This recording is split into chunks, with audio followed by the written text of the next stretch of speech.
WikiLeaks founder Julian Assange overnight had a major victory in the UK High Court, winning the right to appeal his extradition to the United States. For more, we're joined by the Aussie filmmaker behind Assange's award-winning documentary, The Trust Fall, Kim Staton. Kim, thanks so much for your time.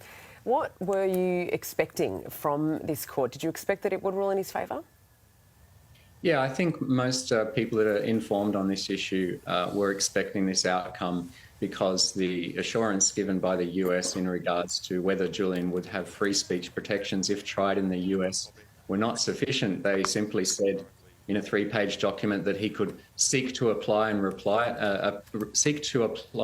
apply and rely upon, which just means that possibly the US courts would allow him to have the free speech protections. So it wasn't a sufficient assurance, and not a surprise that they have allowed a full appeal on those grounds. All right, what's the time frame and all of that?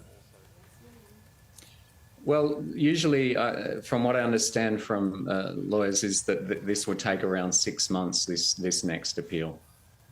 It just keeps going from one thing to the next, right? I mean, if Assange does end up being extradited, he could face up to 175 years in prison, which is, you know, astronomical, obviously. Is he preparing for the worst?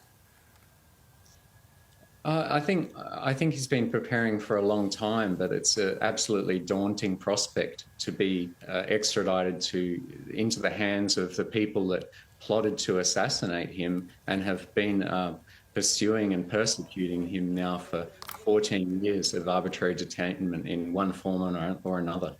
Politically, it seems as though he's never had more of a chance, especially given the Australian government support for him on both sides. Do you think he'll be back on Australian soil in the next year?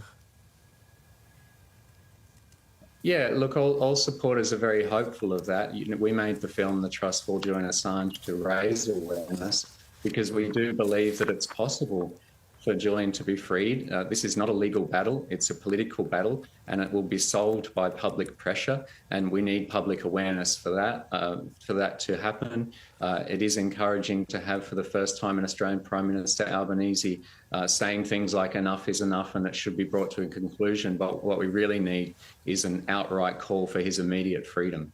Right. All right, Kim, thank you.